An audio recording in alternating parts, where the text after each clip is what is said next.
Boa tarde a todos.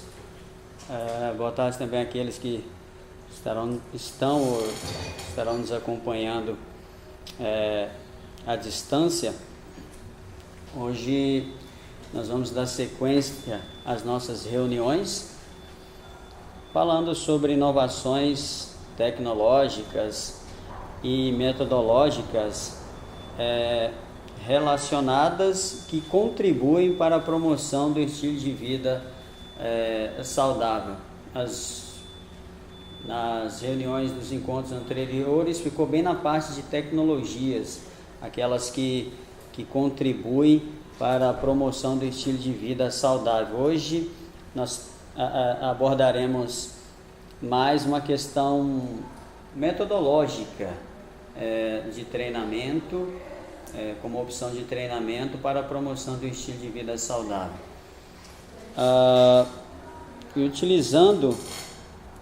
Nós utilizaremos esse artigo, que é um artigo de revisão, e nós estaremos tratando da atividade aquática hidroginástica, ou em inglês que eles chamam Aqua Exercise, Aqua Training.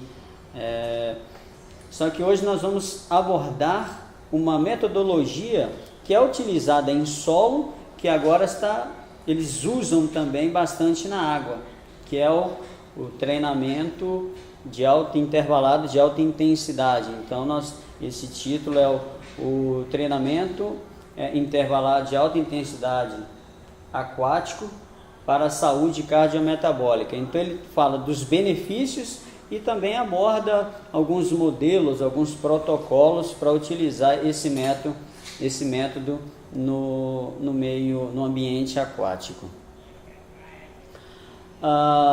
Mas vamos fazer uma breve introdução do porquê esse interesse em promover o treinamento, o HIIT aquático. A gente sabe que a atividade física, que o exercício físico, ele é favorável à saúde metabólica, saúde cardiovascular e também ajuda no controle do peso. E existe uma relação desses benefícios com menor mortalidade por doenças cardiovasculares, câncer e também por mortalidade por todas as causas. Contrário a esses benefícios, nós temos o comportamento, o estilo de vida sedentário, associado também a uma dieta não saudável, que é promotor de uma redução da saúde metabólica, cardiovascular e dificulta o controle do peso. E isso acaba aumentando a mortalidade por doença cardiovascular, câncer e também por todas as causas. Um dos fatores que contribui com uma carga muito pesada para esses malefícios é que a taxa de inatividade física e de sedentarismo está elevada no mundo todo. Isso não há países que se destacam mais, mas o problema de sedentarismo é um problema global. Alguns países se destacam mais do que os outros, mas as instituições de saúde e os profissionais de saúde entendem que essa é uma preocupação global. Então nós temos aqui um mapa da prevalência de atividade física insuficiente em homens. Esse é um dado de 2016, foi publicado na revista Lancet Global Health, e vem mostrando aqui a prevalência em porcentagem em relação aos homens da atividade física insuficiente, aquele indivíduo que pratica alguma coisa de atividade física, mas que isso não está dentro das recomendações, que são 120 minutos semanais de moderada intensidade ou leve, ou 75 de uma intensidade mais alta. Então esses dados aqui trazem pessoas que estão abaixo dessa classificação de atividade física semanal. Então nós temos aqui, vamos começar aqui pelo Brasil, a cor mais escura, aí quando a gente olha na legenda, acima de 50% dos homens no Brasil, esse é um dado de 2016, está com a atividade física insuficiente. Flávio, são adultos? Acima de 18 anos. De 18. Adulto e idoso. E quando a gente passa para as mulheres, o caso ainda fica mais preocupante.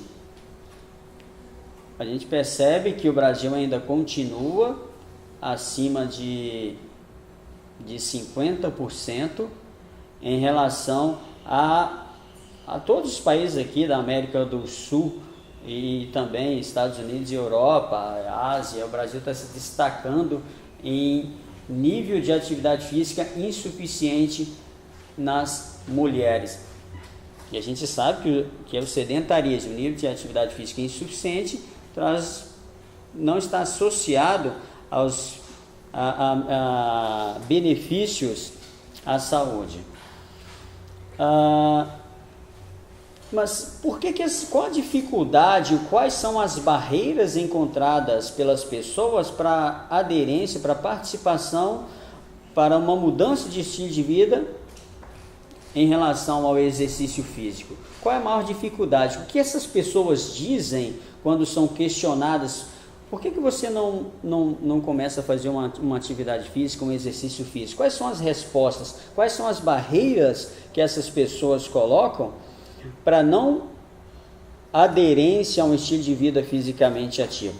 E esse estudo, ele avaliou fez essas perguntas em adultos com alto risco para o diabetes tipo 2 ou já diagnosticado como diabético, em relação às barreiras para a participação no exercício. E a principal, e a número 1, foi a falta de tempo. Então as pessoas hoje estão sem tempo respondem como a principal barreira a falta de tempo para a participação em uma atividade física. Mas também tem respostas que preocupam. Olha só essa aqui: o exercício não é importante, mesmo em pessoas já com presente o diabetes tipo 2. Elas entendem que o exercício não é importante para mim agora, de repente pode ser o trabalho, pode ser uma outra conquista e tal. E como resolve isso? Como nós, profissionais da saúde, principalmente aqueles que trabalham com o exercício, vai vencer essa barreira? Como que você pode ensinar essa pessoa a aderir ao estilo de vida fisicamente ativo sem atrapalhar a rotina diária dela, de trabalho, de estudo, de família e as outras coisas? O Colégio Americano de Medicina do Esporte, a cada ano, ele publica um boletim da tendência mundial relacionada ao fitness daquele ano. E no ano de 2016, nós temos o treinamento intervalado de alta intensidade como a modalidade de exercício mais praticada. Em 2017 ele se manteve em terceiro lugar, mas em primeiro lugar está o que as tecnologias, que é o que nós também estamos abordando aqui nos nossos encontros. 2018, aí já teve um destaque, o HIIT já passou para o primeiro lugar e esse ano ele voltou para o terceiro lugar. Mas o que é o HIIT? Por que ele está sendo muito utilizado como um meio de praticar exercício físico? O treinamento intervalado de alta intensidade, ele tem como característica principal, eu diria que são duas, é que você consegue realizar uma sessão de exercício em curto período de tempo, com pouco tempo, 20 minutos, 15 minutos, até 10 minutos, até 30, no mais 30, 40 minutos. Pensando que a principal barreira encontrada para a participação no exercício é a falta de tempo, parece que esse modelo é bem interessante. E a outra característica é que ele é realizado em alta intensidade. Então, mas será que agora, eu diminuindo o tempo e trabalhando com alta intensidade, esse treino vai ser eficiente? Eu ir para uma academia, ficar 20 minutos ali na esteira, ou 25 minutos na esteira, isso vai produzir benefícios? O treinamento de alta intensidade, ele não é fácil de ser prescrito, porque são diferentes do contínuo, o treinamento contínuo, onde você estabelece uma intensidade desse indivíduo lá, 30, 40, 60 minutos. O treinamento de alta intensidade, você tem que mexer em diversas variáveis, no mínimo 9. Então você tem que estabelecer qual a modalidade de exercício, de trabalho que esse indivíduo vai realizar. Você tem que pensar na intensidade que esse indivíduo vai realizar essa atividade física. Qual a duração desse estímulo que você vai submeter o seu aluno. Então você tem um período de alta intensidade e depois um período com uma intensidade menor. Qual vai ser esse período, essa intensidade menor? Vai ser uma recuperação ativa ou passiva, estacionária? Você também tem que controlar a duração desse período de repouso. Número de séries, duração das séries, o tempo entre as séries e a intensidade de recuperação entre as séries. Então olha só quantas variáveis você precisa mexer para prescrever um treinamento de alta intensidade eficiente. Mas será então que esse treinamento é eficiente mesmo? Esse trabalho publicou informação relacionada à percepção do indivíduo em relação ao treinamento de alta intensidade e mostrou que a intensidade em relação ao contínuo é maior. Então o indivíduo realiza um esforço bem mais intenso, muito mais cansativo, muito mais estressante, porém a sensação dele de satisfação, de prazer em realizar esse exercício foi maior em relação ao contínuo. Então parece que as pessoas estão aderindo, gostam, sentem prazer com essa prática. Mas e os benefícios fisiológicos? Será que são percebidos também? Aí nós temos as informações que mostram isso. HIIT ou moderado contínuo? Qual traz os melhores benefícios? Ou o HIIT, devido a eu trabalhar com 20 minutos só, eu acabo perdendo melhorias. E os trabalhos vêm mostrando, trazendo informações contrárias. Cada diamantezinho desse significa a média da conclusão dos trabalhos investigados em relação ao consumo máximo de oxigênio em pessoas menores de 60 anos. Então nós temos aqui a idade menor de 60 anos, todos os trabalhos que avaliaram, que compararam o consumo de oxigênio em indivíduos com menos de 60 anos, que fez o treinamento contínuo ou o treinamento intervalado de alta intensidade. As publicações mostraram maiores benefícios no treinamento intervalado. Mas será que em outras idades, será que o indivíduo mais velho é percebido esse benefício? Também, indivíduo de 60 a 75 anos e aqueles também com maior de 75 anos, o HIIT mostrou-se favorável à melhora do consumo de oxigênio. E quando o indivíduo tem uma presença de uma patologia? Os primeiros trabalhos, doença da artéria coronária, mostrou que o HIIT foi mais favorável à melhora do consumo de oxigênio nessa população e também quando foi estudado pacientes com insuficiência cardíaca, resultado favorável ao treinamento HIIT, treinamento intervalado de alta intensidade. Pressão arterial sistólica ficou meio a meio e a pressão arterial diastólica também teve uma leve tendência a ser um intervalado, mas não dá para dizer sim que ele está com grande destaque. Esse trabalho, ele avaliou também o efeito do treinamento intervalado de alta intensidade em pacientes com doença cardiometabólica induzida pelo estilo de vida.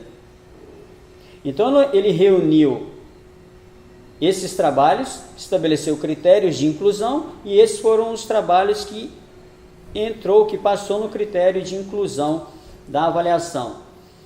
Então aqui embaixo nós temos os resultados favoráveis ao treinamento intervalado de alta intensidade e o treinamento e o moderado contínuo. Então nós podemos perceber que mesmo diante de doença cardiometabólica induzida por estilo de vida, o treinamento HIIT foi muito favorável.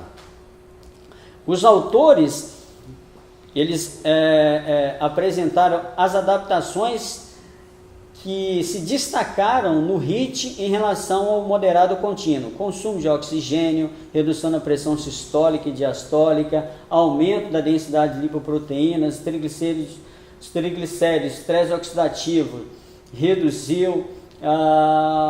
Outro benefício que aumento da captação de cálcio, isso é muito favorável para uma contração cardíaca, disponibilidade de óxido nítrico, melhora a vasodilatação, a melhora na função cardíaca e também no prazer na prática do exercício e melhora na qualidade de vida. E ele também estabeleceu alguns critérios de contraindicação por HIIT. Então, se o indivíduo tem uma angina instável, insuficiência cardíaca descompensada, infarto miocárdico com menos de 4 semanas, recente revascularização, menos de 12 meses. Então, são as contraindicações que um profissional tem que observar para submeter esses profissionais à prática do treinamento intervalado de alta intensidade. Então, a conclusão dessa primeira parte é que o treinamento intervalado de alta intensidade no solo mostra-se favorável por produzir, primeiro, vence a barreira porque a pessoa sente prazer. E os artigos vêm dizendo qual é o prazer que está relacionado ao desafio. Porque a pessoa tem uma intensidade mais alta, ela vê aquilo ali como um obstáculo a ser vencido. Então, toda sessão de treino, você mexe na intensidade, você trabalha bem as variáveis do treinamento, e isso acaba produzindo um bem-estar também no indivíduo, associado ao menor tempo de sessão de treino. E todos os benefícios que nós demonstramos. E agora, o HIIT no ambiente aquático. Será que ele produz benefícios favoráveis, tanto quanto aqueles observados com o treinamento HIIT em solo?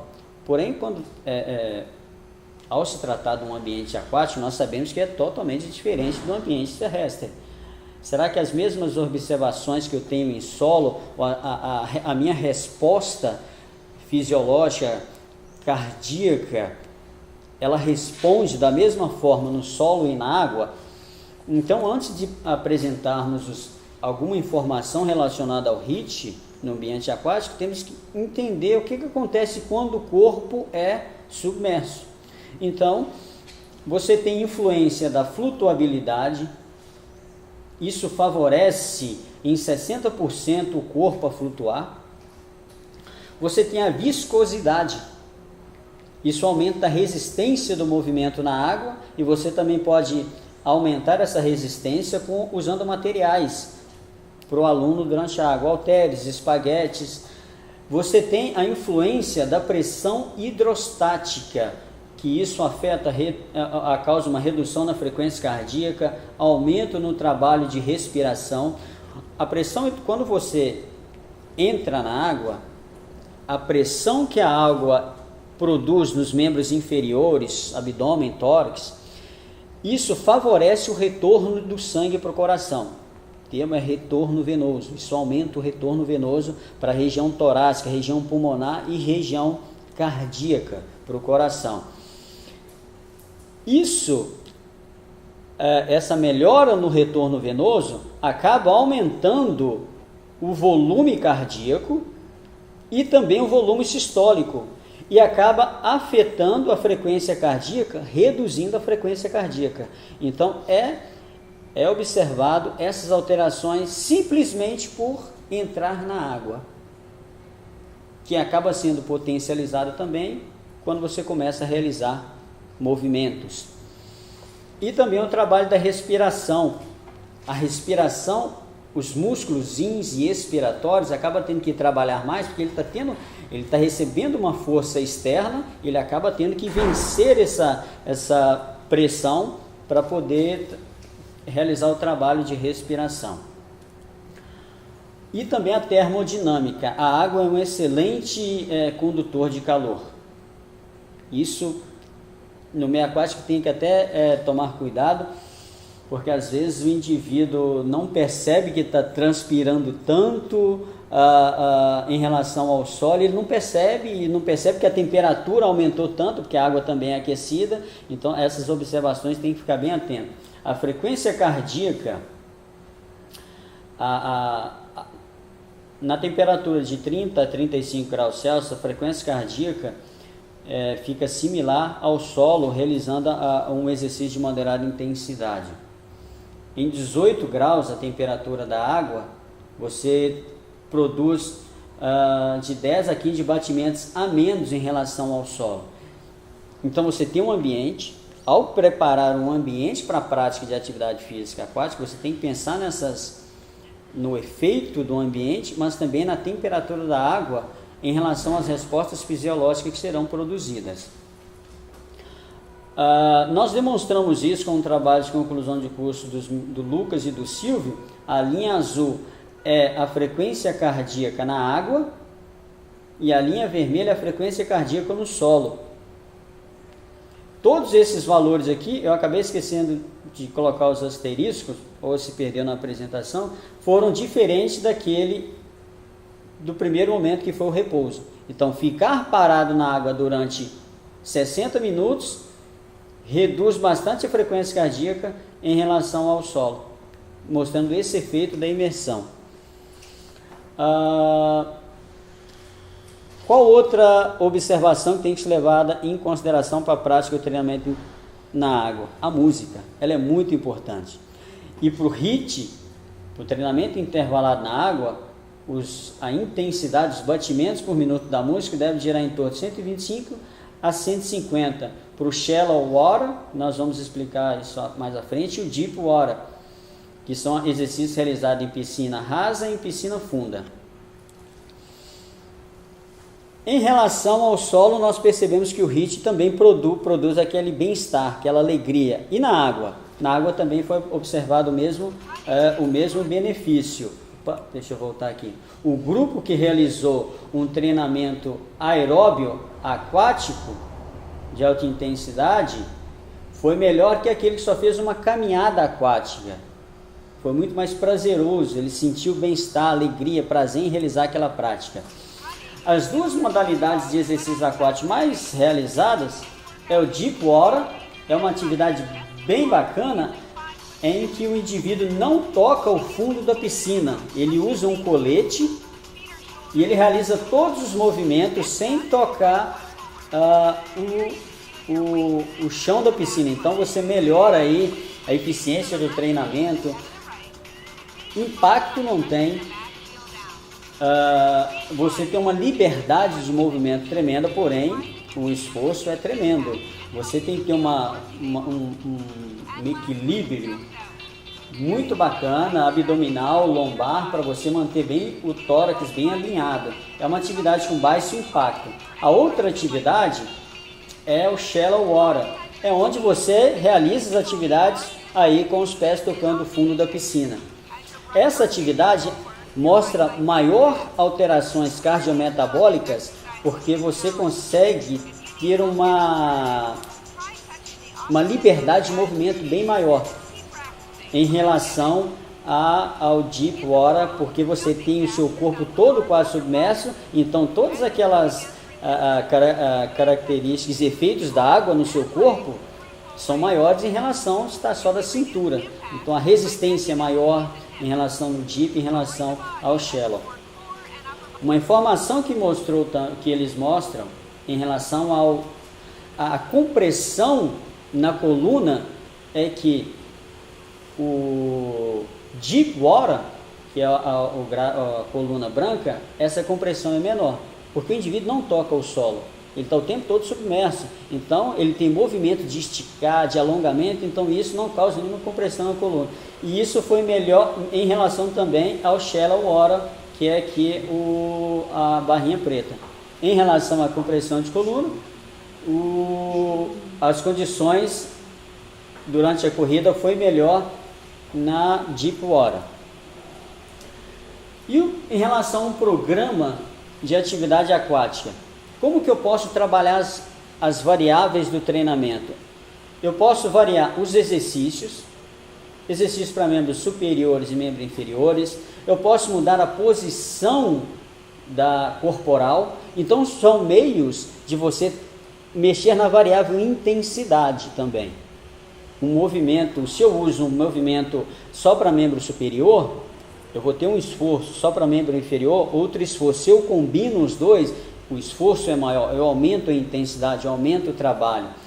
A posição corporal, isso também influencia em você deixar o exercício mais intenso ou não. A área de superfície do movimento, com o objeto que você estiver utilizando, se ele ocupar maior área, a resistência vai ser maior e o trabalho. E também a velocidade do movimento acaba aumentando o trabalho durante a prática. Um programa de HIIT aquático, é uma atividade muito bem acessível para a maioria da população, mas você precisa criar oportunidade para pessoas com limitação, porque devido a ser uma prática de atividade aquática, a procura por indivíduos com limitações articulares, osteoartrite e vários problemas de saúde, então você tem que adaptar às vezes a escolha dos exercícios para atender essa população. Pessoas com baixa capacidade aeróbia também, em relação ao peso, a aptidão cardiorrespiratória, tudo isso você tem que levar em consideração ao você sentar para elaborar um programa de HIIT aquático. E você tem que pensar, o meu HIIT, ele visa perda de peso ou melhora da aptidão cardiorrespiratória? Então você vai trabalhar com intensidades diferentes. Qual o sistema de energia que esse meu programa está ativando mais durante a prática? E assim como no HIIT no solo, você vai mexer nessas 9 variáveis também, intensidade, modalidade, a duração. Todas essas variáveis têm que ser levadas em consideração durante a prática da atividade física do HIIT na água. O indivíduo ele tem que adquirir atividades necessárias para alinhamento e estabilização adequados na água. Então você pega um grupo, não é no primeiro dia de aula que você já vai passar um treino HIIT. Você tem que ambientá-lo na piscina, no ambiente aquático. Para que os benefícios com o tempo de 20 minutos sejam alcançados, o indivíduo precisa trabalhar no mínimo a 70% a 85% da frequência cardíaca máxima. Você precisa trabalhar com a progressão adequada da frequência, intensidade, você precisa intercalar dias de recuperação para essa prática, e você precisa também ter exercício de aquecimento, de esfriamento. E as observações em solo também devem ser observadas na água. Não é porque se a água é muito legal, não. Precisa tomar muito cuidado com a população que você vai estar submetendo a um HIIT, mesmo no ambiente aquático. O treinamento intervalado de alta intensidade, nós vimos que esse modelo de treinamento, você tem um período de aquecimento, depois você tem a intensidade aumentada, intercalada com período de recuperação, baixo, elevado. Essa intensidade, eles usaram a escala de percepção de esforço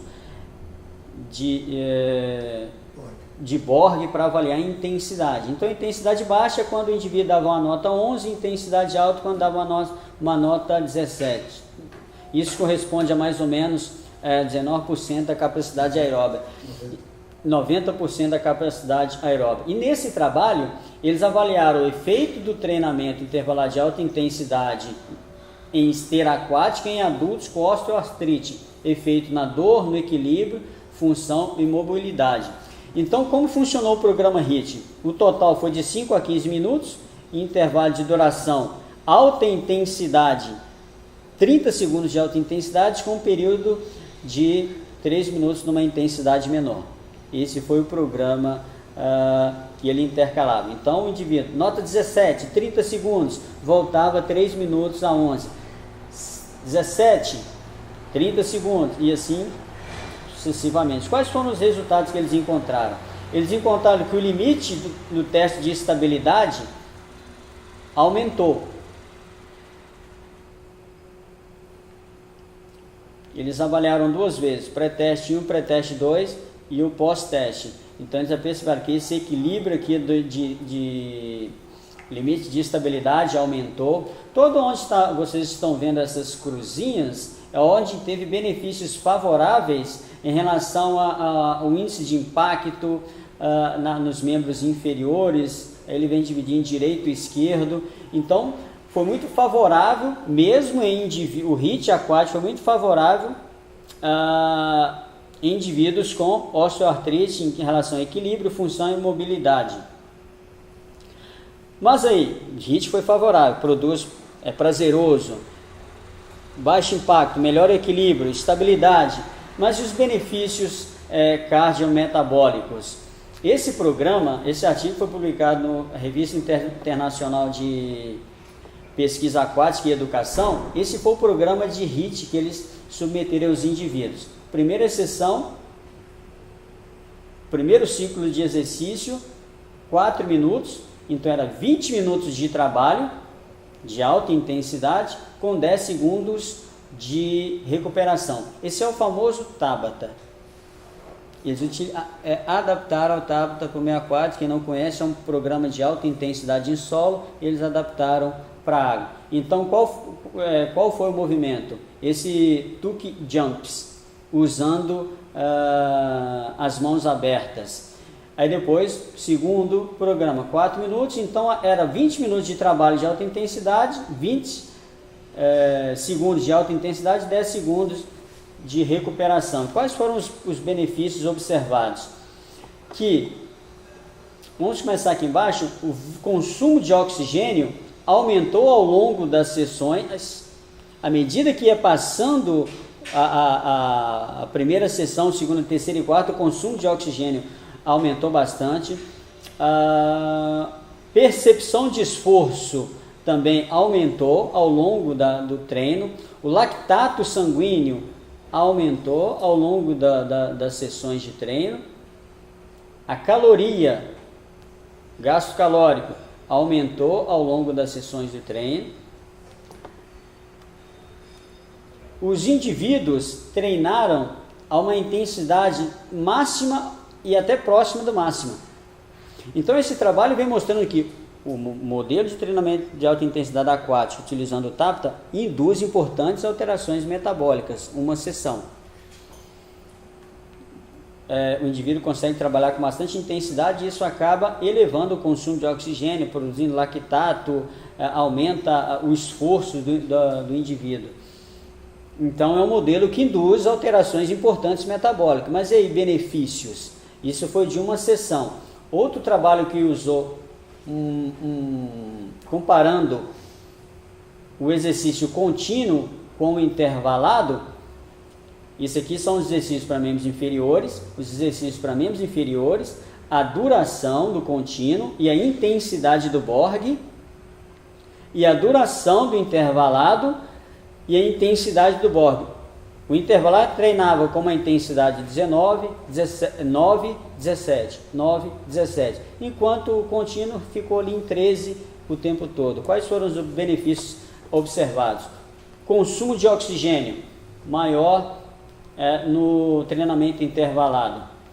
Isso tanto o absoluto quanto o relativo. O gasto calórico foi maior no treinamento intervalado. O gasto calórico relativo e também o total foi maior.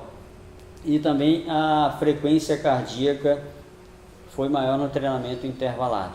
Já começamos a perceber benefícios muito favoráveis. Então, aquelas alterações metabólicas de uma sessão, quando é submetida a longo prazo, produz benefícios muito favoráveis.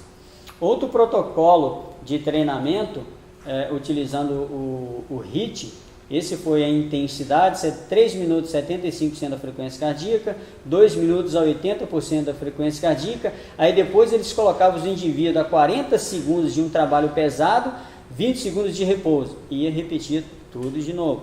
Quais foram os benefícios encontrados por eles?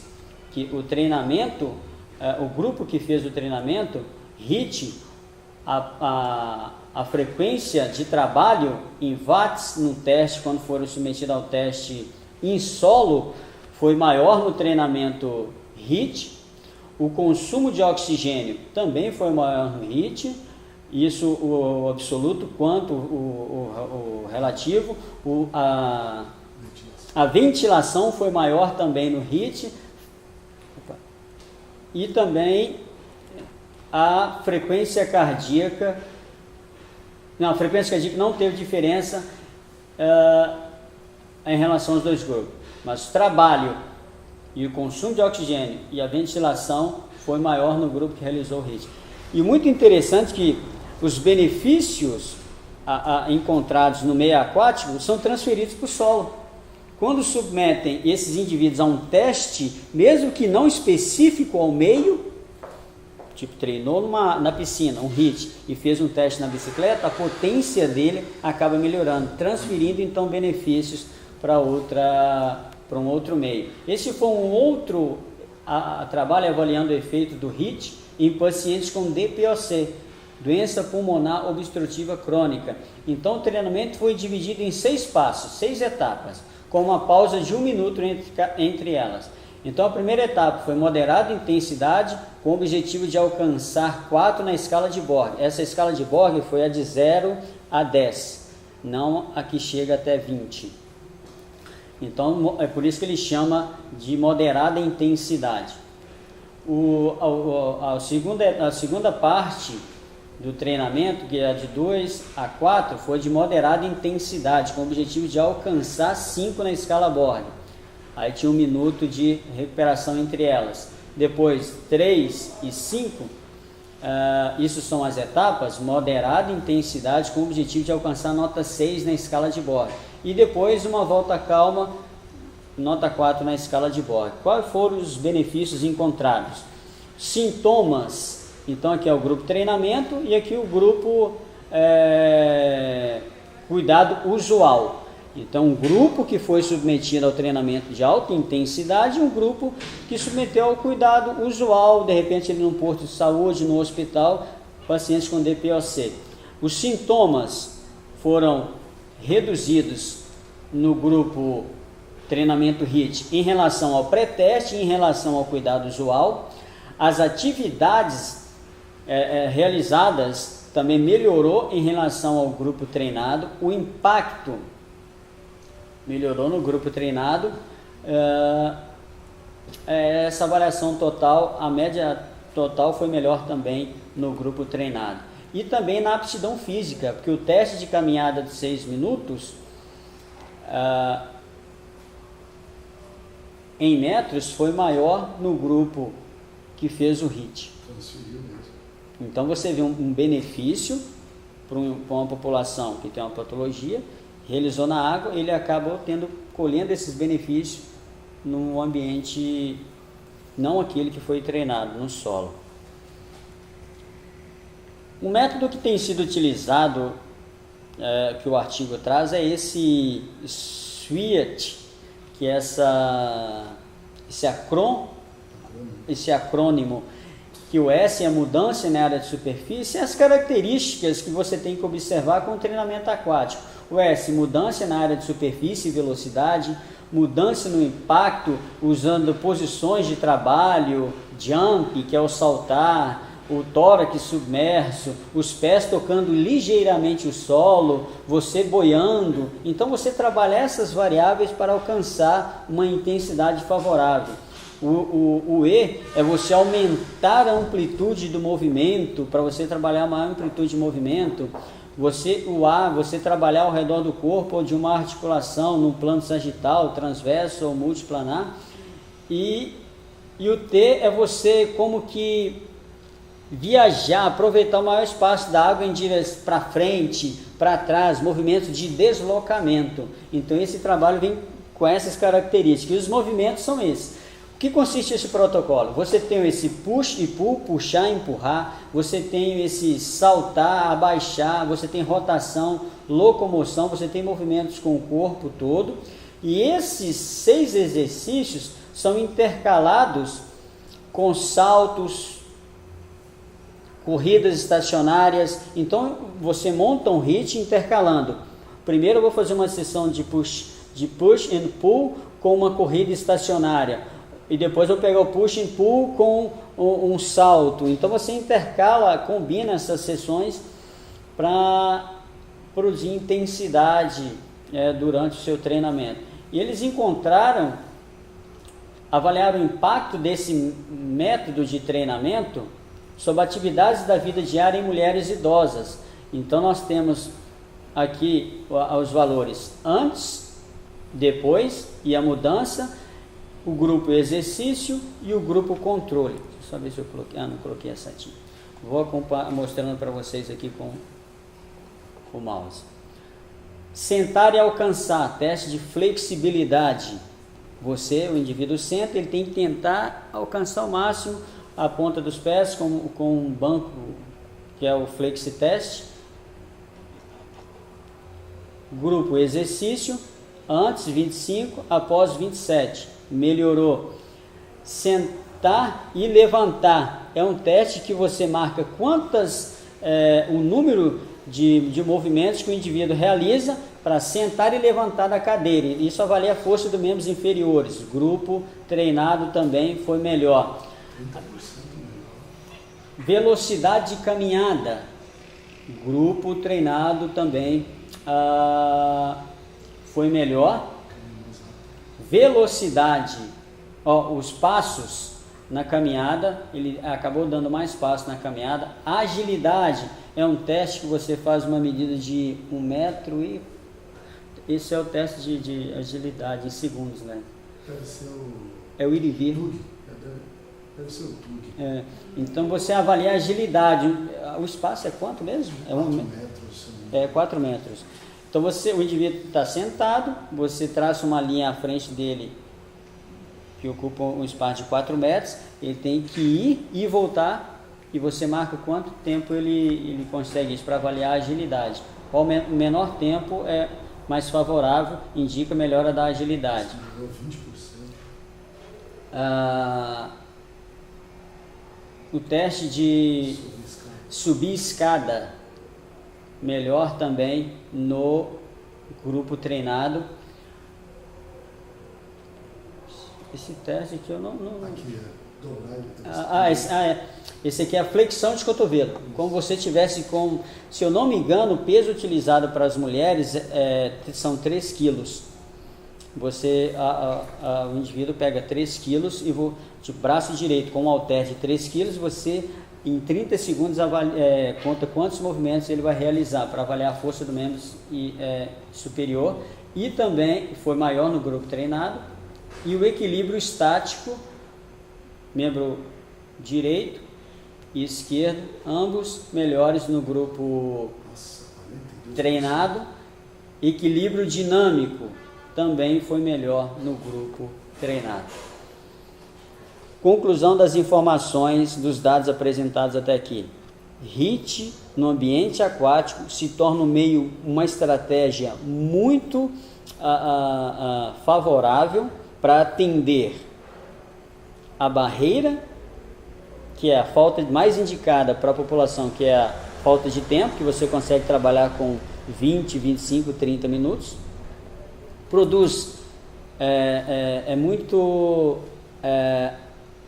sensação favorável de adesão para produzir bem-estar na pessoa, alegria e prazer, além dos benefícios fisiológicos, metabólicos e funcionais que foram observados.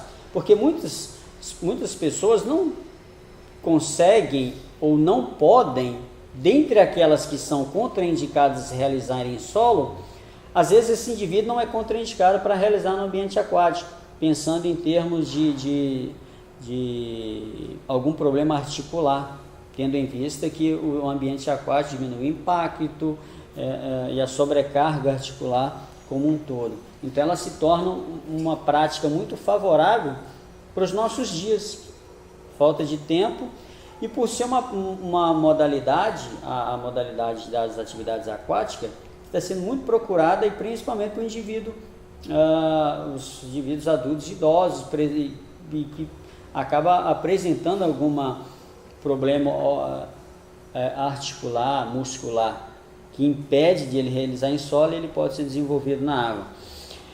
Eu penso que não teria um jeito melhor de terminar a apresentação de hoje mostrando um vídeo que correu aí nas redes sociais, mas eu peguei esse vídeo no Twitter da BBC de Scotland.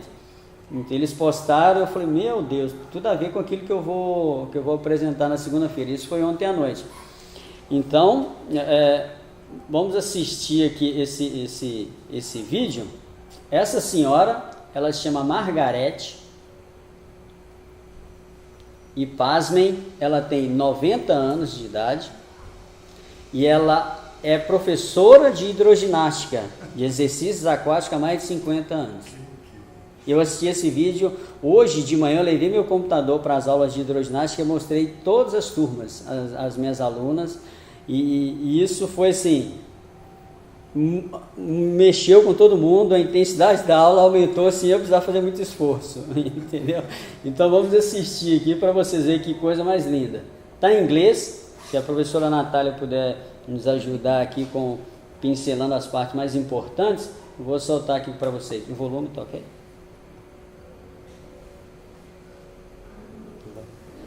Eu acho que vocês de casa não vão ouvir, mas como tem legenda, então é muito bacana por isso. Estou soltando.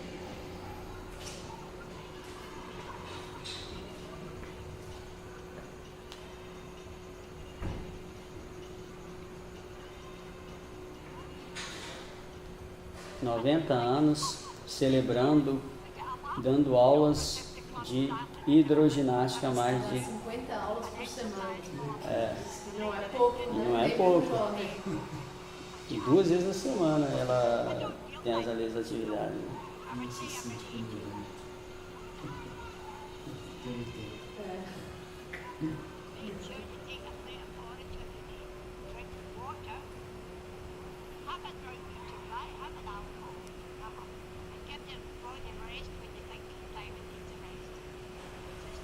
Sim.